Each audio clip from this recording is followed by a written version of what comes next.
All right, now I'm up here, I'm going to bring back winter botany for a second. This time, we're going to talk about how to distinguish Abies concolor and white fir and Pseudotsuga menziesii or Douglas fir from each other.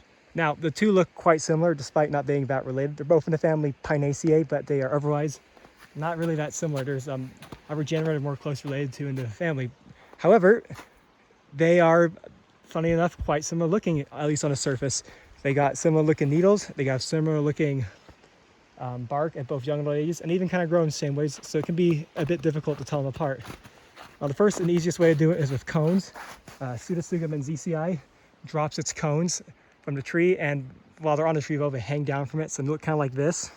So you've got these little racks that look kind of like little mouses behind sticking out of them.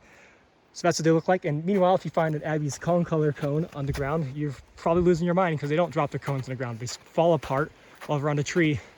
And so sometimes you'll see this, like, which is a section of the cone that fell off the tree, but otherwise you're not going to ever find a whole cone on the ground. While they're on the tree though, they tend to stick straight upwards, and as such, I don't have any good examples, but so just test my word on it. Now, if you can't find any cones at all, there's still some ways you can tell them apart. Firstly, Douglas fir tends to be kind of a nice vivid green color, while Abies concolor is more of a sort of bluish white color. That can be a bit tricky though, so you might want to try other ways to distinguish them. So, for instance, one of the last ever good ways to do it is look at their needles. Alrighty, so here's a good example of the white fir needles I was talking about. They just bend straight up, as you can see. If you look right at the base, there's no real crook in them. They just kind of swoop up nice and straight. I just got to find a Douglas fir. All right, and now we got a good example of a Douglas fir branch. You can see here we got the green needles as opposed to the bluish white ones, and they kind of occur all around the branch, like they don't stick straight up. And finally, if you look closely, I put my thumb right there, you can see these needles have a bit of a crook right at the base. Like they come off at first, that little thin like stalk thing, and then it kind of bends at an angle. In fact, the white firs don't do that, but the Douglas firs do. So yeah, that's what it looks like. I'm gonna take a step down for a second, and you can see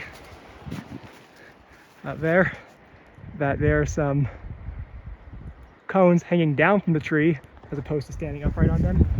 And also, if you look here, there you can kind of see, I think that is a Doug fir in the foreground at least, and a little bit behind it, it appears to be a white fir. They have a bit of a different color, as you can see. So yeah, that's how you tell the two apart. Wow, I just deleted like all my footage for today. It was on my camera. I got some on my iPhone, thankfully, but yeah, I just lost a ton of stuff I was filming. So that's a bit of unfortunate. Oh well, I will try to make a different video now, and it might just be a bit out of order and stuff, so we'll see what I can do. I'm at 6,600 feet or 2,000 meters right now. There's not a lot of plant life going on. I found some Lomatium dissectum earlier, but I doubt I'm going to pass any of that again, unfortunately, so we'll see what I can do about that. But I could pass by some of the other species I had encountered on the way back down. So yeah, let's see what I can do with that. Oh man.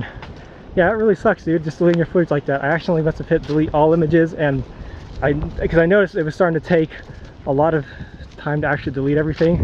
And I realized, like, it really quickly, thankfully, I realized what happened, and I was like, oh god, I gotta fix this. So I couldn't get the stopper turned off, so I had to just manually pull the battery out of my camera, and thankfully I did that. So I lost like yeah, all the footage for today. Thankfully I don't have any other footage I needed, so that from the other days, because I lost some of that too, and thankfully I didn't delete that far back, because I think I would have lost my mind if that happened. But yeah, I just straight up deleted all the footage I made today as I'm going back from the trail now.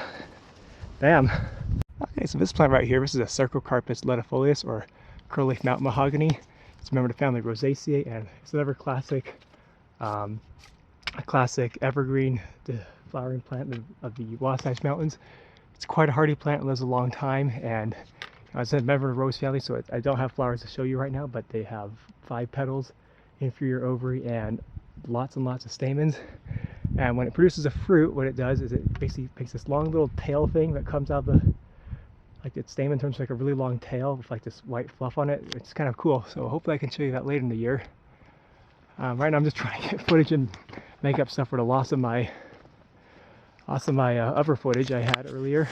Okay, so this is a little bit interesting. Right here we got like a looks like a disease that caused this tree to produce way more branches than it needs. So you can see right here, if you go around, it's like, I don't know, if you tug, it looks like a bird's nest almost, but if you tug on any of the branches, it's just like none of them come out, so they're all growing out of her, obviously.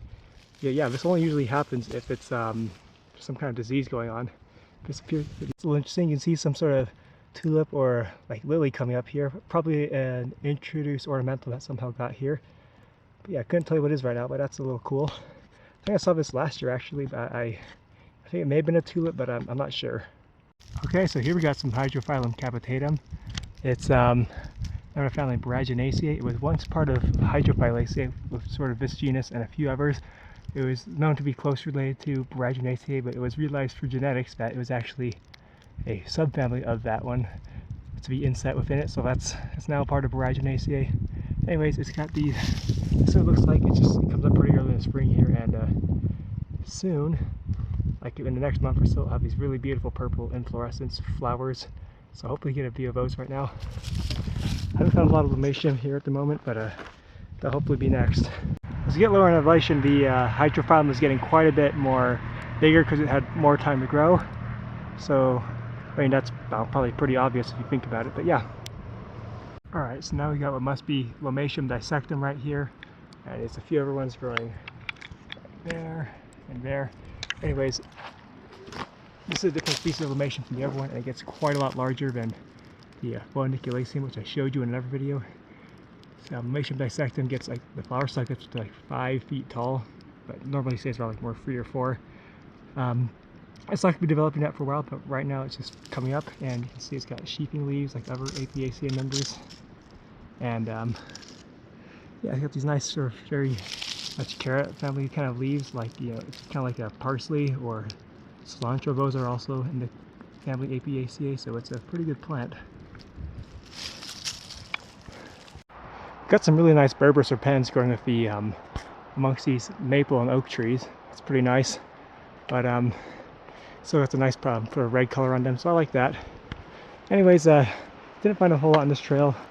There are some invasive species too, like dandelion and salsify, but I didn't want to focus too much on those, and I also deleted some of the footage where I talked about them, so oh well. I really think it's going to be a lot more interesting in this place in about a couple of months when I get up here again, or really actually just like a few weeks. So yeah, until then, thanks for watching. See you.